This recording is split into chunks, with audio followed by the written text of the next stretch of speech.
Beerables Inc. is an e-solutions company that provides custom web design, web application development, and internet marketing services to individuals and businesses. They can build powerful e-commerce sites, mobile apps, develop content, and market you on social media. They can help manage your brand's reputation and provide rock-solid customer support. Call today at 1-800-651-6091 or email us at info@beerables.com for a free consultation today. Again, the number is 1-800-651-6091. If you own a property and have a second mortgage on it, and if you want to keep this property and get rid of the second loan, attorney Shah Peerally can help. Call 510-742-5887. Due to the uncertain economy, many people have settled their debts for a fraction of its value. It's recommended to use an experienced lawyer to deal with it. Shah Peerally is an experienced debt settlement attorney and has handled hundreds of such cases successfully. There are no upfront fees for debt settlement. Only when you win, you pay. Call Shah Peerally, attorney at law, at 510-742-5887 or visit yourdebtsettlementattorney.com for a free assessment. This is just an advertisement. No attorney-client relationship is established by this ad. The law does not guarantee success. Call 510-742-5887. Are you an H1B visa holder? Do you have an I-140 petition approved or have an extension under AC-21 provisions? Are you on H-4 visa?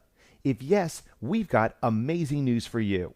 As of May 26, 2015, you or your spouse on H-4 visa might be eligible for a work permit, aka EAD. And to apply, you need a lawyer who knows about H-4 visa issues.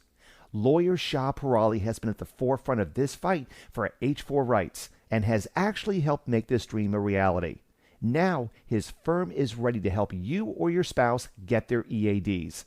Call 510-742-5887 or visit www.splgpc.com to apply for your EAD. This is an advertisement. No attorney-client relationship is created by this ad.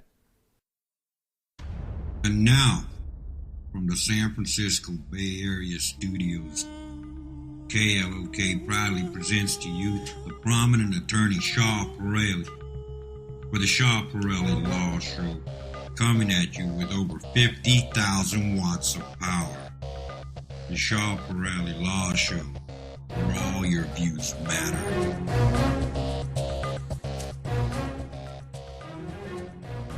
Hello everybody. Assalamu alaikum, Sastikar, Namaskar to all the listeners. This is attorney Shah Peerally for the Shah Peerally Law Show. Today I have with me on the board Franco, and we are doing the show live today.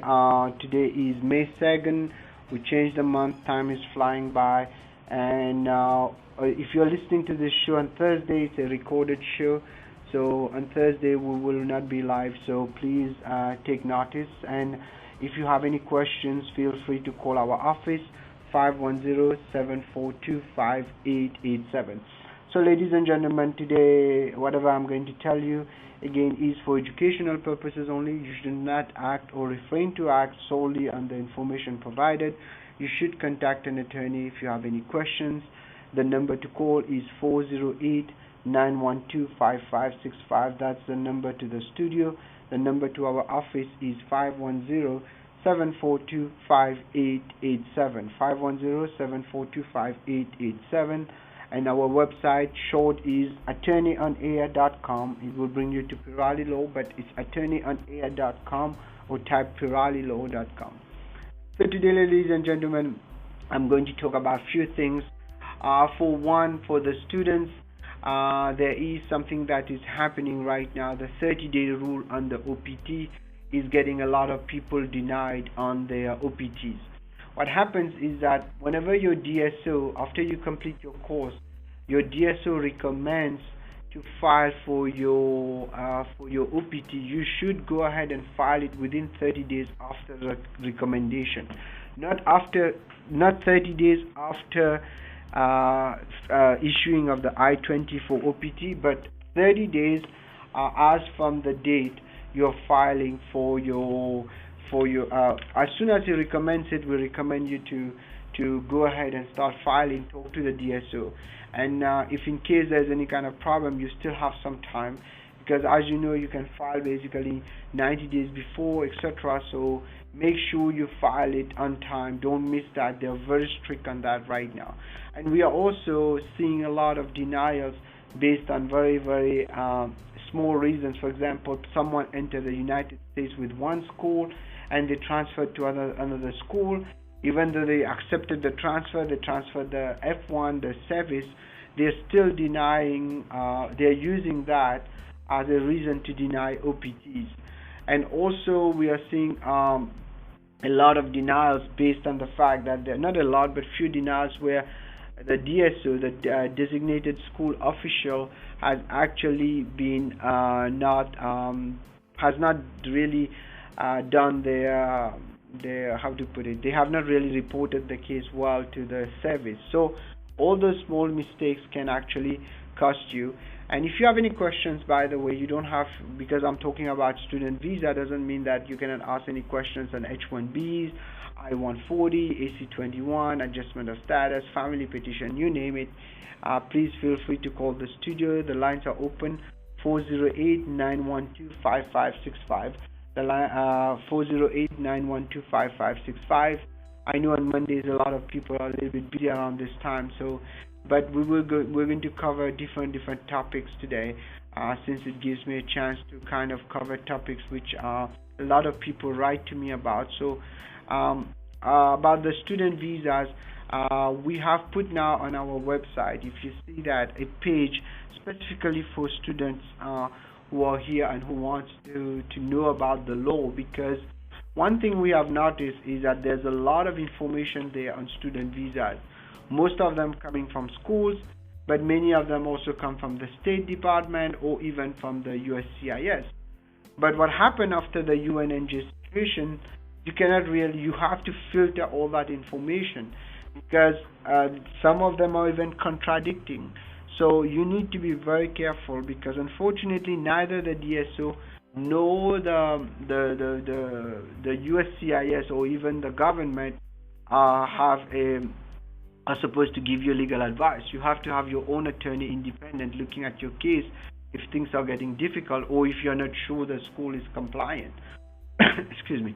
So ladies and gentlemen, it's very important that, so we have created this this page now called Study in the USA. If you go on our website, attorneyonair.com, Peerally Law, and we will try to put information as it pertains to the law. But of course, if you have any specific situation, you might as well get a lawyer to analyze it and give you a better advice, because so many things are coming on the student visa. By the way, there are 1.2 million students, foreign students in the United States. Can you imagine? No wonder we are seeing so many problems going on right now. So it is important to really kind of distinguish between false information and real information. So we recommend, of course, to talk to a lawyer on those cases.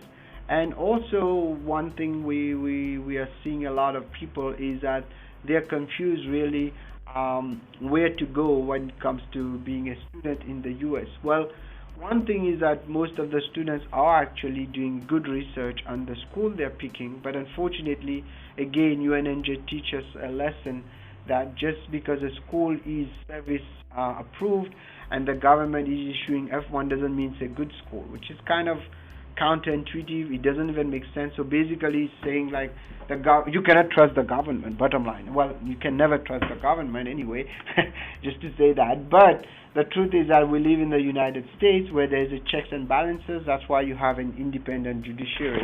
So you have to always make sure that you have a lawyer independent to check on your case. So now, having said that, a lot of things are happening, of course, in the immigration arena. One of them, of course, is that big case going on the Supreme Court, where DACA or DAPA, which is supposed to be giving work permit to a lot of people. From my perspective, I don't think this law will pass, but But let us see, by June we should know what the Supreme Court says about it. The issue is mostly procedure. Can states block immigration law? My biggest problem is is not really DAPA or DACA, because I think they're all good and bad in this law.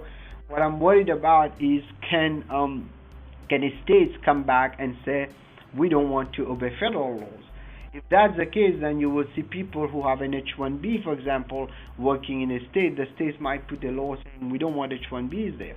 So it has a bigger implications, and you have to understand that, because any case that will be issued by the U.S. Supreme Court will automatically affect anything that you see out there. So bottom line, ladies and gentlemen, it's very important to follow what is happening out there. It is very complicated sometimes, but at the same time, it is important to know. So ladies and gentlemen, again, I am going to give the phone number. I know on Mondays we don't get that many calls like we get on Thursdays, but like I said, it gives me a time to cover the topics I really want.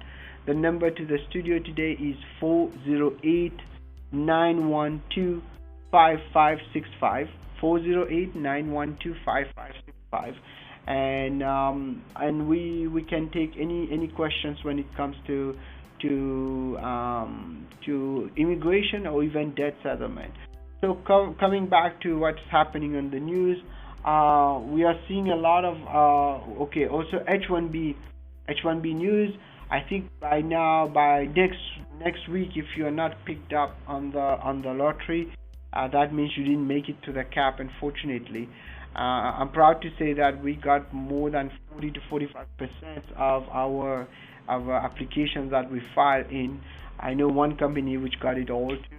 So I say congratulations to them, but that doesn't mean that H1B will be approved now. We have to look into them, but hopefully we have a good turnaround when it comes to our H1B cases.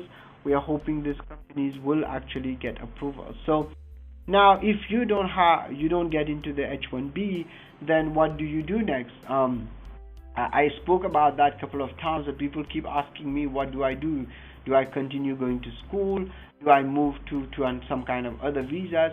If you get a chance to work to move to another visa which allows you to stay here and possibly work, yeah, take it. For example, if you're a Canadian citizen, you might look into the TN visa. If you are Australian citizen, you might want to look into the E3 visa. And then one question I'm getting very frequently: if you were born in another country and you qualify under EB2 and you are a student here, can you file directly on a student visa, a green card? Yes, the answer is yes, but there are some caveat into that. There are some risks you need to know, and it's on a case-by-case basis. So I recommend that you talk to a lawyer, who understands how the system works, because you don't have to be on an H1B visa to actually file for your green card, by the way. A lot of people make that confusion. You don't have to be an H1B or even L1, and they can actually file directly. You can even be sitting, for example, in India, and you can actually get your visa, your green card done. So it is imperative that you understand what are your options. Another thing that many people don't know about is the national interest waiver. The national interest waiver is for someone who is of national interest. There's a test for that, but it's not about being someone of extraordinary ability. You have to be in the EB2 category, of course, masters plus 5 years, or not masters, bachelor's plus 5 years, master's degree. You're EB2, and then plus your work has to be of national interest in scope. There's a test for it, but there's no real hard law on this. So it's pretty much at the lawyer's creativity and the lawyer's understanding that you can build a case. So, ladies and gentlemen, we are talking about immigration law here, and this is Attorney Shah Peerally, and we are doing the show live today. A lot of people think it's not live, and today is May 2nd, if I'm not mistaken, and the show is May 2nd, 2016, and the show is live. So please feel free to call 408-912-5565, 408-912-5565. And we're going to take a quick break, and we will be back after those messages. and we will be talking more about another visa which is getting very interesting, the L1 visa. So don't go anywhere. We'll be back after those messages.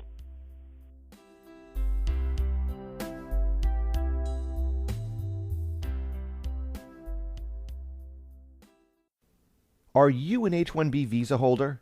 Do you have an I-140 petition approved or have an extension under AC-21 provisions? Are you on H-4 visa? If yes, we've got amazing news for you. As of May 26, 2015, you or your spouse on H-4 visa might be eligible for a work permit, aka EAD. And to apply, you need a lawyer who knows about H-4 visa issues. Lawyer Shah Peerally has been at the forefront of this fight for H-4 rights and has actually helped make this dream a reality. Now, his firm is ready to help you or your spouse get their EADs.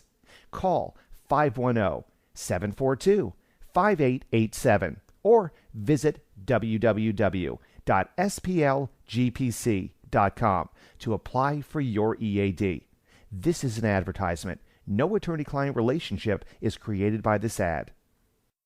If you own a property and have a second mortgage on it, and if you want to keep this property and get rid of the second loan, attorney Shah Peerally can help. Call 510-742-5887. Due to the uncertain economy, many people have settled their debts for a fraction of its value. It's recommended to use an experienced lawyer to deal with it. Shah Peerally is an experienced debt settlement attorney and has handled hundreds of such cases successfully. There are no upfront fees for debt settlement. Only when you win, you pay. Call Shah Peerally, attorney at law, at 510-742-5887 or visit yourdebtsettlementattorney.com for a free assessment. This is just an advertisement. No attorney-client relationship is established by this ad. The law does not guarantee success. Call 510-742-5887. Ladies and gentlemen, we are back. This is attorney Shah Peerally, and we are talking about the alternatives to the H1B for those who didn't get picked up. So now we're going to talk a little bit about the L1 visa, the L1A and the L1B visa. The L1A visa are for those who are managers. First, you have to be a manager in a managerial capacity in overseas. For example, it doesn't have to be India, it can be Singapore, it can be Dubai, it can be any other country, and they are bringing you here on the same, not the same, but at least in a managerial position. Then you can get an L1A. The good thing with the L1A, it's open all the time, and plus it leads to the EB1C, which is a direct green card, and there's no waiting time really for India on this. So for Indians who wants to take advantage of that, they should. And the L1B is a little bit like the H1B because it requires a specialty occupation. And it also requires that people get, it requires the same thing. You have to be an inter-transferee, so there should be a branch, an affiliate or subsidiary in India, Dubai, or any other country. Then they can bring you on that. And the news that many people don't know, you can jump directly from an L1 to an L1, either L1A or L1B, to EB1C if you qualify for it. I mean, if you qualify for it, doesn't mean everybody it doesn't mean basically that for everybody it would be possible, but it is possible. We have done it for L1Bs. Even an H1, if you qualify for the EB1C, you can file the direct green card on that. So today I got the opportunity to explain some of the major visa, and you also have, of course, if you are from Canada, for example, the E3 visa. The E3 visa is an ability to basically give chance to people to actually file their case directly to the U.S. Embassy, and it's like an H1B, same requirement, except it's easier to get, and there's no quota on it pretty much.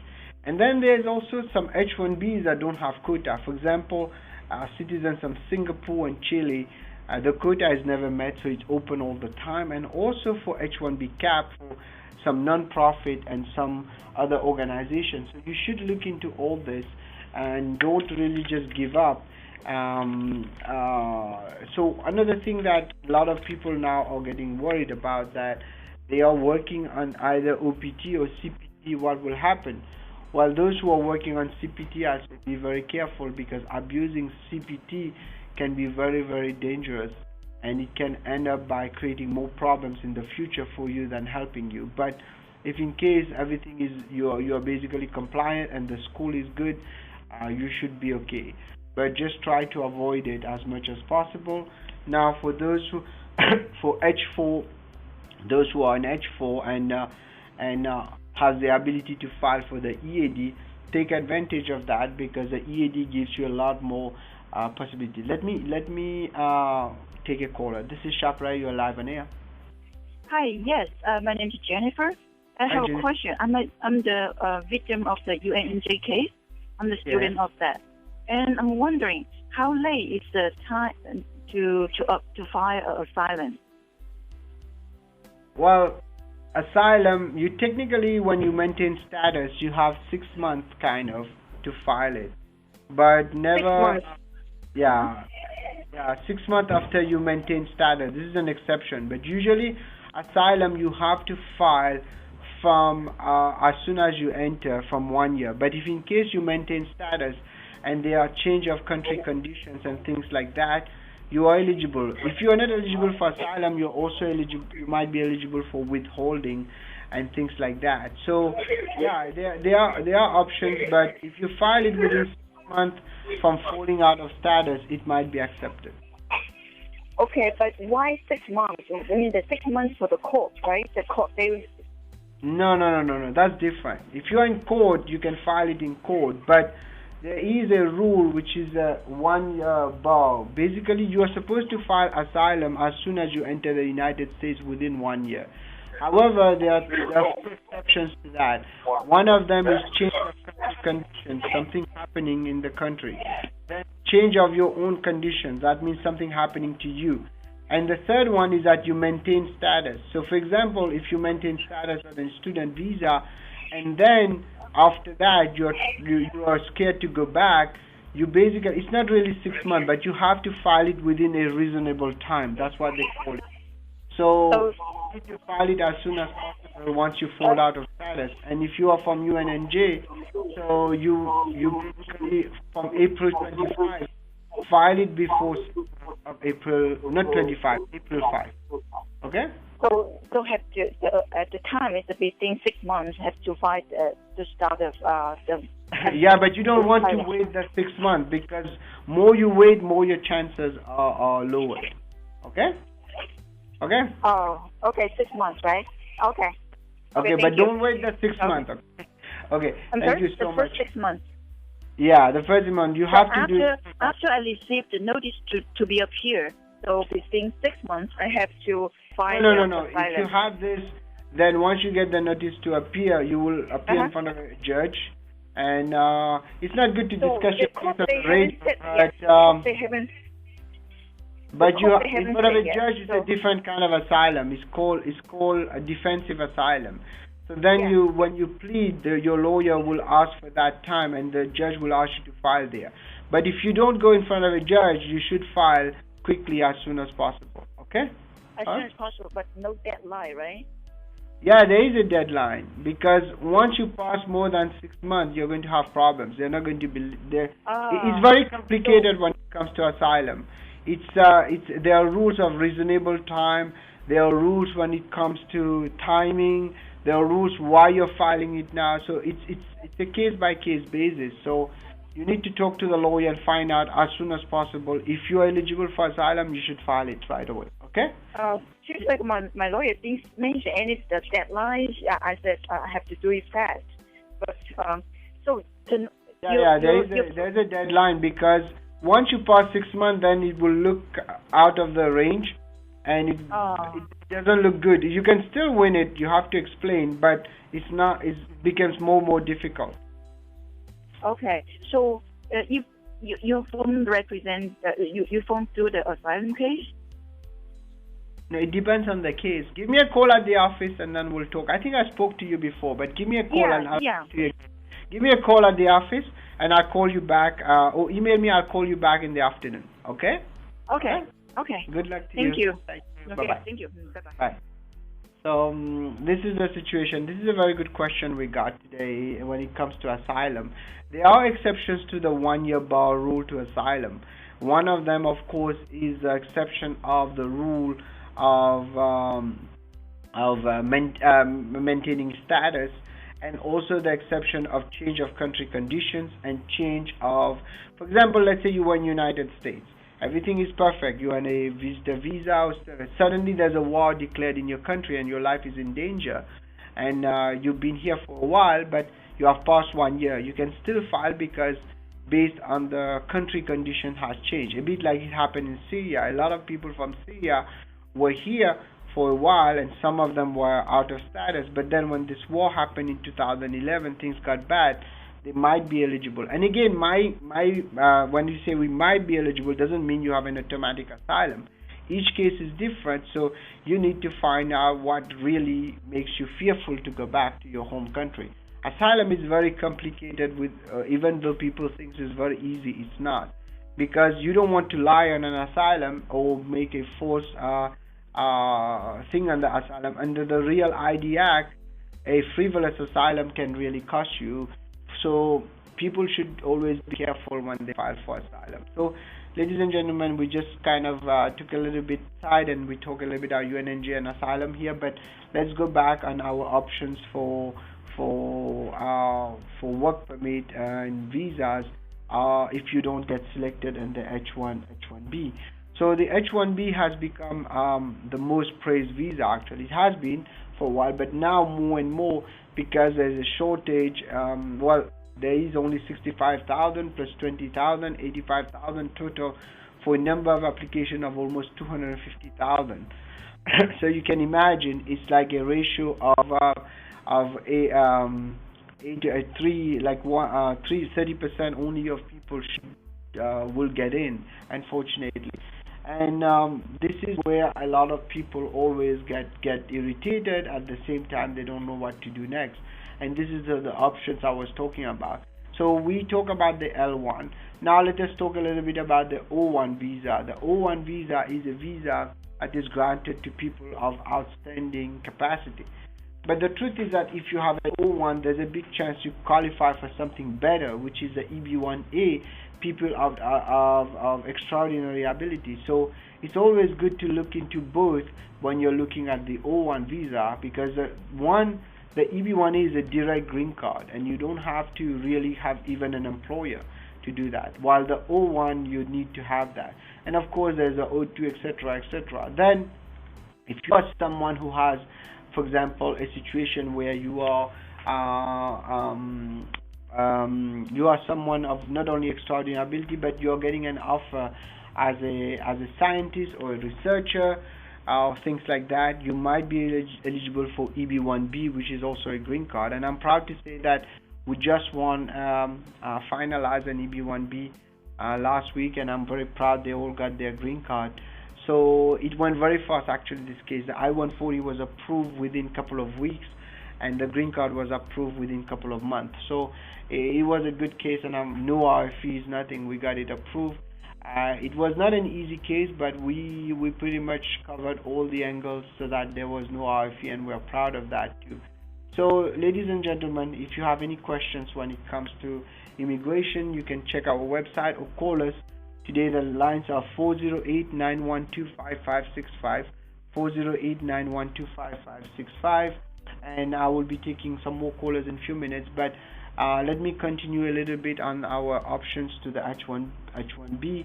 We covered the E3 visa and then also the national interest waiver. But some people don't even know that they can even file a green card while they're outside the country, depending where they are born, on EB2 and come straight on a green card. We have done few cases like those for countries which for people who were born outside India. And another thing people have to know is the country you are born, not country of citizenship. For example, you might be born in the Middle East and you don't have the citizenship there, but you still goes according to the table. Priority dates goes according to your country of birth. So don't confuse that. It's very important you know all those factors before you file your case, or even after you file, you might be able to get an advantage. There's another thing is that if your spouse is born in another country, and you can cross those priority dates basically. For example, let's say your spouse was born in Germany and you were born in India.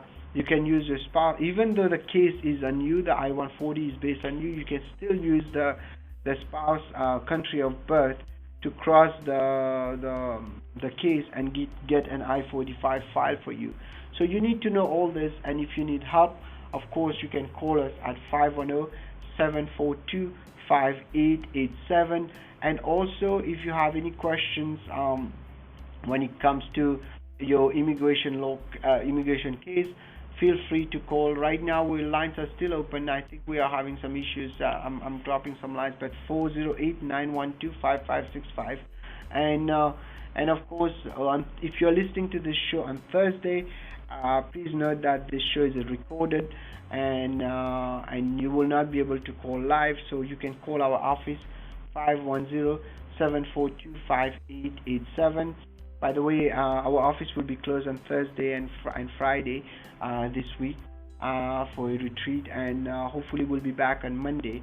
But you can still call. There will be someone answering the phone for you. So now, ladies and gentlemen, let me move to we have covered most of the visas alternative to H1B. There are many others. The TN visa, of course, for people who are born in Canada. Look into those, and also the other visa, which a lot of people don't know about, is of course a J1 visa, which is not a great visa, by the way, because it can give you a lot of hard time. But a lot of companies will accept J1. J1 is not accepted by everybody, so you have to double check those who can sponsor on a J1. So we have one caller. Let me take the caller. This is Shah Peerally. You're live in here. Hello, sir. I have a question regarding my immigration. Yes, I sir. got Go my ahead. green card. I have got my green card, but in 2 weeks I got laid off after the green card from the company. What is the situation? When did you get laid off? After how much time? 2 weeks after I got my green card. What was the reason? Was there any layoff for everybody, or just Yeah, there is a layoff going on in the company, and they laid off quite a number of people. Yeah. So yeah, it should be no problem as long as you can explain that the original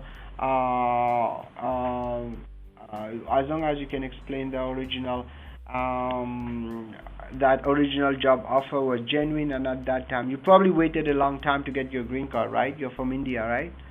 That's Yes. By that time. More than 10 years. That they understand, because it's not your fault. The green card took so long, and then just after you got it, they'll start laying off people. So it should not be a problem. The only problem will become at the citizenship interview. They will ask you questions.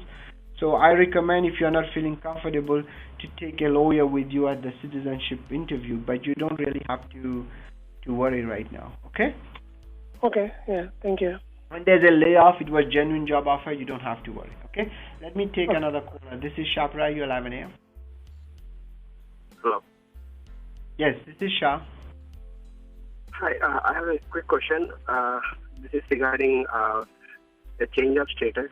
So currently I'm on my F1, and my F1 is going to expire this June 27th. I took an admit in some university, and university starts in September. So can I be in US between now and September with the university, and can the university transfer my service to them?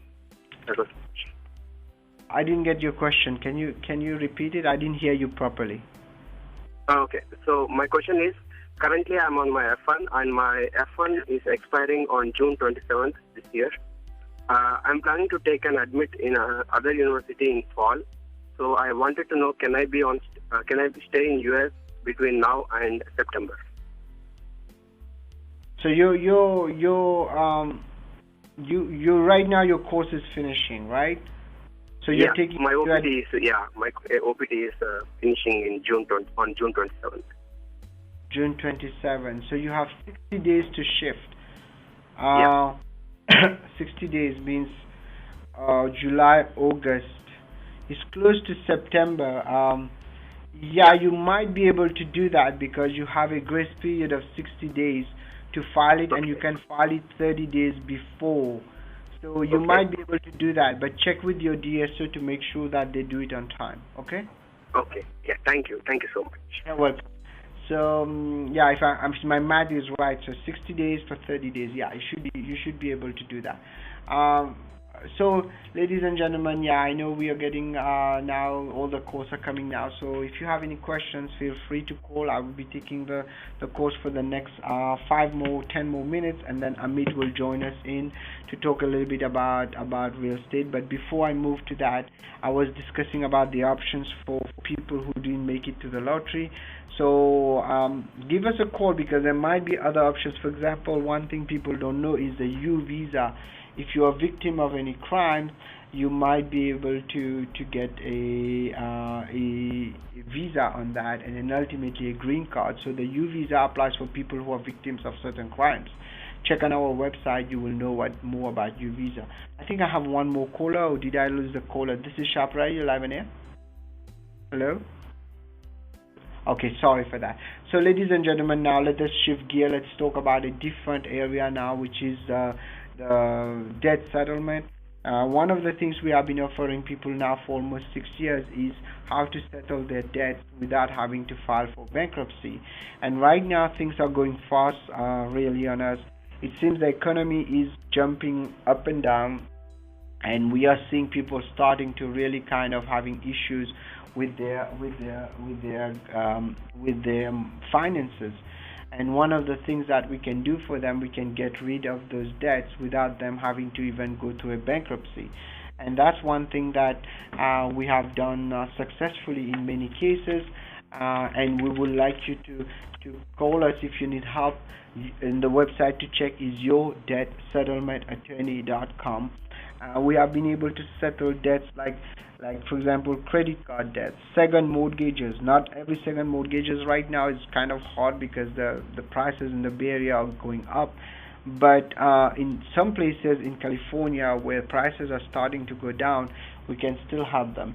So we ask you to check the website yourdebtsettlementattorney.com, and we can help you also if you have any kind of cases where your employer is trying to give you a hard time, especially if you're an H1B, you left them and now they're trying to claim money from you. We might be able, most of the time we are able to do that, to basically fight them, because many employers, they don't know, they just think that they can just put some kind of clause and take money from the candidate. So it doesn't work this way really. So they should know that, and if you need help, give us a call, 510-742-5887. Let me take one last caller. This is Shah Peerally, you're live on air. Thank you for taking my call, Shah Peerally. My name is Ramya. With my husband, we applied on EB1 category for his green card. The I-140 is approved because he had a discrepancy in the birth certificate. We got his birth certificate from the San Francisco Indian Embassy, but now for the second step, they said it's not from the civil authority, so they need a new one. Is a no availability certificate good, or we also need to give any affidavits? Oh, that's a very good question. When you put the non-availability certificate, you have to put the affidavits, because the only role that the non-availability certificate is doing is just saying there's no birth certificate. You still have to put the affidavit, because the embassy birth certificate is not good enough. You need to put at least a couple of affidavits of birth. Okay? It can be from mother and any relative? Yes, as long as they can witness that he was born on that day, so and so. Okay. Thank you so much. Good luck to you. Good luck. This is a very interesting question, the affidavit of support. The affidavit of birth. A lot of people have this issue, especially when you're from India or some places in Pakistan, Afghanistan. They don't have a birth certificate. So now I think India is kind of catching up on that. They are issuing those late birth certificates, but sometimes the USCIS is not accepting them directly. They still want you to give secondary evidence. So just to be on the safe side, put your secondary evidence. One of the secondary evidence that we are talking about here are those affidavits and a proof of birth. So we got some very good questions today. including on student visas, family petitions, and congratulations, by the way, on the EB1. EB1 is a very good option. A lot of people are contacting us now to do their EB1 because we are very proud to say that most of our EB1 gets approved, and national interest waiver the same thing too.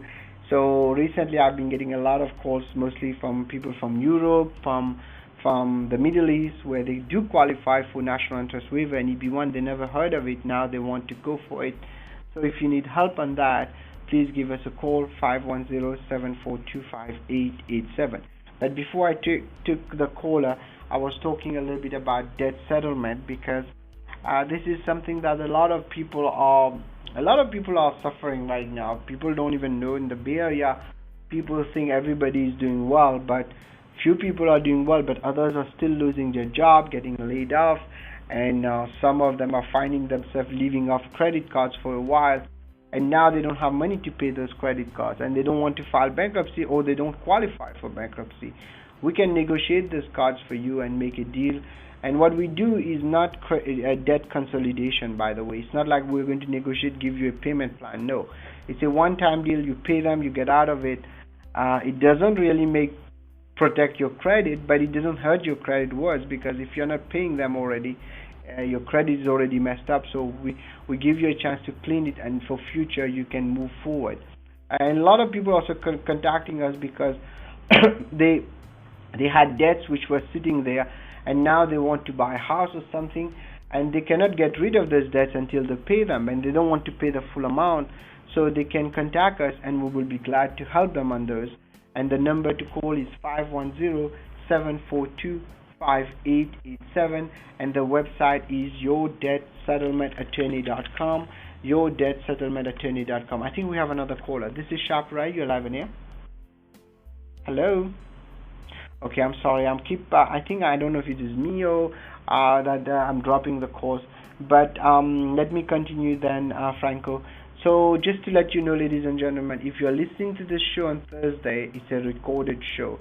That means I think Thursday will be May 5th, if I'm not mistaken, and I will be traveling. The office is not open, but there will be someone answering for a retreat for the office. So, and we apologize for that, because you're going to not get me live, but you can still call and leave us a message.